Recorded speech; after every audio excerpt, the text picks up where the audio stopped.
اعوذ باللہ من الشیطان الرجیم بسم اللہ الرحمن الرحیم اللہم صلی علی محمد وآل محمد وبارک وسلم تسلیما۔ پارہ نمبر 29 میں سورہ القیامت یعنی قیامت کے نام سے ماخوذ یہ سورہ، یہ مکی سورہ ہے۔ اس میں اللہ سبحانہ تعالیٰ سب سے پہلے قیامت اور انسان کی خلقت پر بات کرتے ہیں اور اپنی قدرت کا جو ہے وہ اللہ تعالیٰ مظاہرہ کرواتے ہیں۔ پھر اللہ سبحانہ تعالیٰ قیامت کی منظر کشی پیش کرتے ہیں اور آخر میں پھر قیامت ہی کے وقوع پذیر ہونے کا ذکر ہے۔ شاید اسی لیے اس کا نام ہی پھر سورہ قیامت رکھا گیا۔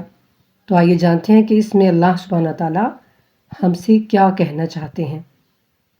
اعوذ باللہ من الشیطان الرجیم بسم اللہ الرحمن الرحیم۔ بنام خدائے رحمان الرحیم، قسم کھاتا ہوں روز قیامت کی۔ اللہ اکبر، اللہ سبحانہ تعالیٰ قسم کھا رہے ہیں روز قیامت کی، قسم کھاتا ہوں ملامت کرنے والے نفس زندہ ضمیر کی، یعنی قسم کھاتا ہوں اس نفس کی کہ جو زندہ ہے، یعنی زندہ ضمیر، حق کو حق کہنے والا اور برائی کو برائی کہنے والا، اس نفس کی قسم کھا رہے ہیں اللہ سبحانہ تعالیٰ۔ کیا انسان یہ خیال کرتا ہے کہ ہم اس کی ہڈیوں کو جمع نہیں کریں گے؟ ہاں ضرور کریں گے، ہم تو اس کی انگلیوں کے پور بنانے پر بھی قادر ہیں۔ اللہ اکبر، بے شک۔ یہ اب دیکھیں کتنے ملین، پتہ نہیں کتنے انسان ہیں اس دنیا میں، لیکن ہر ایک کی جو انگلیوں کے پور ہوتے ہیں نا، جو فنگر پرنٹس ہوتے ہیں، یہ سب کے چینج ہے۔ کسی کے فنگر پرنٹس بھی کسی سے میچ نہیں کرتے۔ اللہ اکبر، یہ ہے نا، بے شک اس کی قدرت عیاں ہے۔ اگر ہم اس کی قدرت کو دیکھنا چاہیں، اگر ہم اس کی یعنی دیکھنا چاہیں اس کے جلال کو، اس کے جمال کو، تو ہمیں ہر طرف نظر آتا ہے، وہ چھپا ہوا نہیں ہے۔ اللہ کہتے ہیں کہ اس کی انگلیوں کے پور بنانے پر بھی میں قادر ہوں، یعنی بے شک میں نے ہی بنائے ہیں، اور تم دیکھو تو صحیح کیسی مثال اللہ سبحانہ تعالیٰ نے دی ہے کہ اتنے انسان ہیں لیکن کسی کی یہ فنگر پرنٹس دوسرے سے میچ نہیں کریں گے، سب کے علیحدہ علیحدہ ہیں۔ سبحان اللہ، بے شک وہ ذات ایسی عظیم ہے کہ اس کے سامنے خضوع کیا جائے، اس کے سامنے جھکا جائے، اس کا شکر کیا جائے، اس کے آگے گھٹنے ٹیک دیے جائیں، وہ اس قابل ہے۔ اور اللہ سبحانہ تعالیٰ کہتے ہیں بلکہ انسان چاہتا ہے کہ مستقبل میں عمر بھر برائی کرتا جائے۔ وہ پوچھتا ہے کہ قیامت کا دن کب آئے گا؟ پس جب آنکھیں پتھرا جائیں گی، یعنی وہ دن جب آئے گا نا تو پھر آنکھیں کھلی کی کھلی رہ جائیں گی، اور چاند بے نور ہو جائے گا، اور سورج اور چاند ملا دیے جائیں گے۔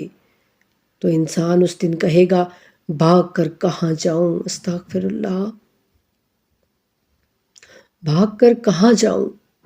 نہیں، اب کوئی پناہ گاہ نہیں، بے شک اللہ کے علاوہ اور کہاں پناہ ہوگی؟ اس روز ٹھکانہ تو صرف تیرے رب کے پاس ہوگا۔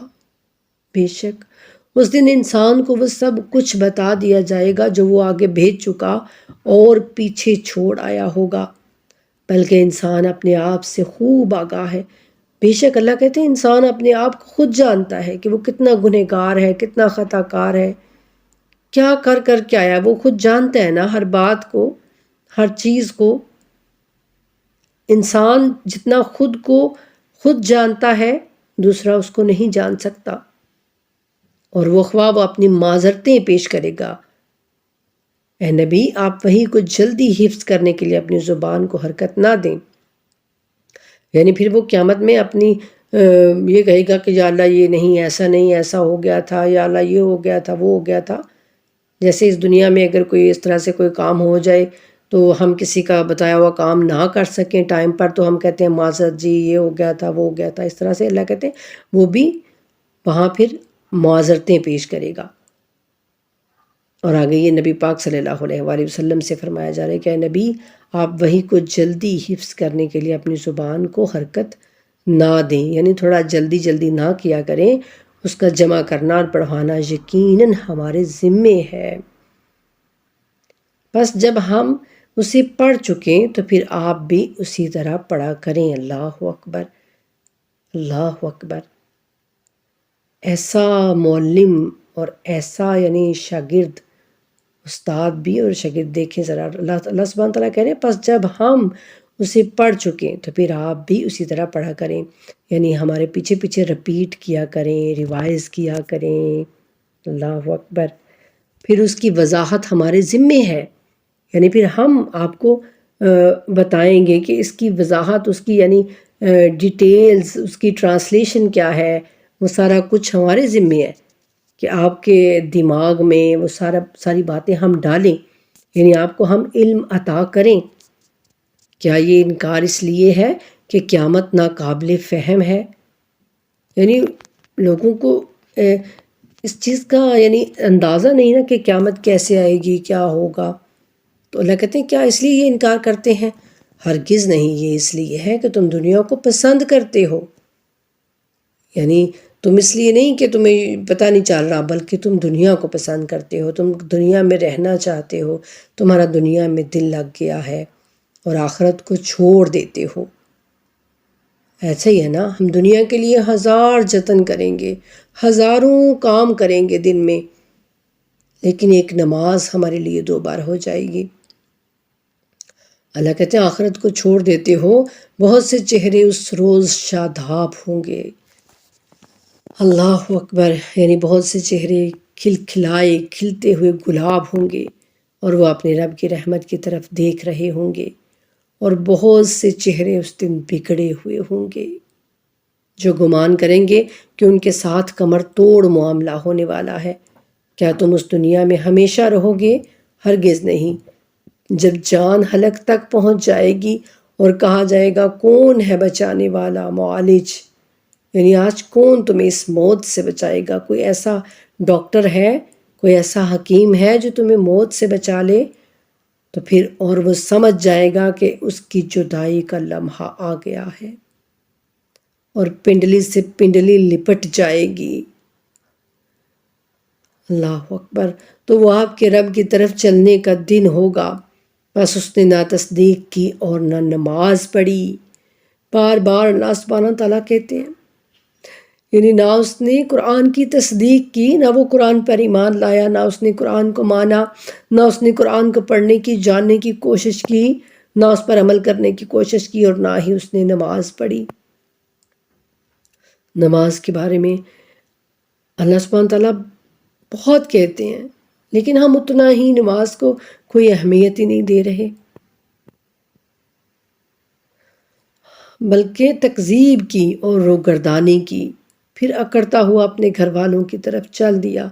تیرے لیے تباہی پر تباہی ہے، پھر تیرے لیے تباہی پر تباہی ہے۔ کیا انسان یہ خیال کرتا ہے کہ اسے یوں ہی چھوڑ دیا جائے گا؟ کیا وہ رحم میں ٹپکایا جانے والا منی کا ایک نطفہ نہ تھا؟ پھر لوتھڑا بنا، پھر اللہ نے اسے خلق کیا، پھر اسے معتدل بنایا، پھر اس سے مرد اور عورت کا جوڑا بنایا۔ کیا اس ذات کو یہ قدرت حاصل نہیں کہ مرنے والوں کو زندہ کرے؟ اللہ اکبر۔ اتنی بڑی بڑی مثالیں اللہ سبحانہ تعالیٰ دے کے کہہ رہے ہیں کہ دیکھو تم کیا تھے، پھر کیا بنے، اور اب تمہیں یہ لگتا ہے کہ تم جب مر جاؤ گے، ختم ہو جاؤ گے، تو پھر تم دوبارہ زندہ نہیں کیے جاؤ گے۔ کیوں تمہیں یقین نہیں ہے؟ لیکن افسوس کہ آج انسان ان ساری باتوں کو بھولا ہوا ہے۔ ہم سمجھتے ہیں کہ شاید یہ دنیا ہی ہمارے لیے سب کچھ ہے، بس اسی میں ہم اپنی ساری تگ و دو جو ہے وہ ہماری اسی کے لیے ہی ہے۔ قیامت کی یا آخرت کی ہم میں سے کسی کو بھی فکر ہی نہیں ہے کہ وہاں ہمیں کس چیز کی ضرورت ہے، وہاں پر ہم اپنی کون سے اعمال ایسے ہم کریں جو وہاں پر ہمارے لیے بہترین ثابت ہوں، وہاں ہمیں کن کن چیزوں کی ضرورت ہوگی۔ جبکہ یہاں دنیا میں ہم دیکھتے ہیں کہ ہم ذرا سا بھی کہیں کسی سفر کے لیے جاتے ہیں نا، تو ساتھ میں ہم اپنی ضروریات کی تمام تر چیزیں رکھتے ہیں کہ ہمیں یہ چیز نہ رہ جائے، ہمیں یہ میڈیسن کی ضرورت پڑ جائے گی، یہ ہوگا وہ ہوگا۔ لیکن وہاں پر جہاں ہم نے وہ سفر کے، جہاں پر ہم نے پھر ہمیشہ رہنا ہے، تو اس سفر کی ہماری کیا تیاری ہے، وہاں پر ہمیں کن کن چیزوں کی ضرورت ہوگی۔ کبھی یہ ہم نے سوچا ہی نہیں۔ اللہ سبحانہ تعالیٰ سے دعا ہے کہ اللہ تعالیٰ ہم سب کو آخرت کی فکر کرنے کی توفیق عطا کرے، اور اللہ سبحانہ تعالیٰ ہمیں اپنے ان بندوں میں سے بنا دے کہ جو اس دنیا کو بس معمولی سمجھتے ہیں اور ہر وقت انہیں اپنے رب سے ملاقات کی فکر رہتی ہے۔ انہیں یہ فکر رہتی ہے کہ وہاں پر مجھے کس چیز کی ضرورت ہے، میں وہاں پر کیا اپنا ایسا اعمال بھیجوں کہ جو وہاں پر میری مشکلوں کو آسان کر سکے۔ وما علینا الا البلاغ المبین۔ اللہم صلی علی محمد وآل محمد وعجل فرجہم وفرجنا بہم برحمتک یا ارحم الراحمین۔ آمین الہی آمین۔